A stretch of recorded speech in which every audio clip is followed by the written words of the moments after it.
په کندهار ولایت کې د 03 قطعې نننۍ تازه کارنامه د کندهار ښار په اووم حوزه کې 12 وسلوالو طالبانو ته مرګ ژوبله اوښتې.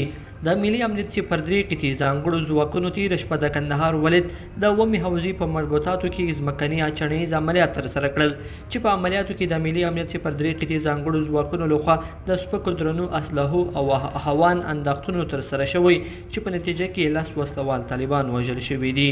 سید قاظم محمد ولی خان محمد مشهور په نور علي شوقي توریالي او 15 نور نامعلوم وسلوال طالبان هغه دي چې په دې برید کې وژل شوي دي.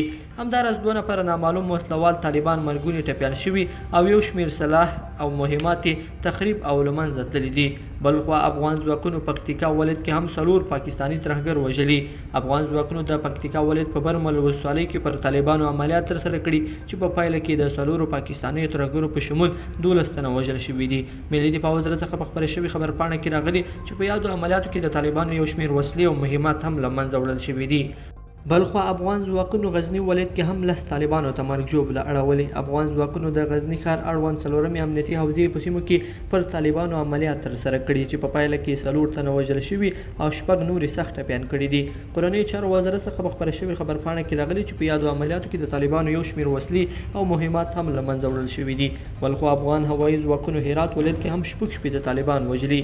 افغان هوایي ځواکونو د هرات ولایت د مرکز پل مالانه او د انجیل ولسوالۍ په ریژش سیمو کې پر طالبانو بریدونه کړي چې په پایله کې 6 تنه وژل شوي او 10 نورې ټپیان کړي دي.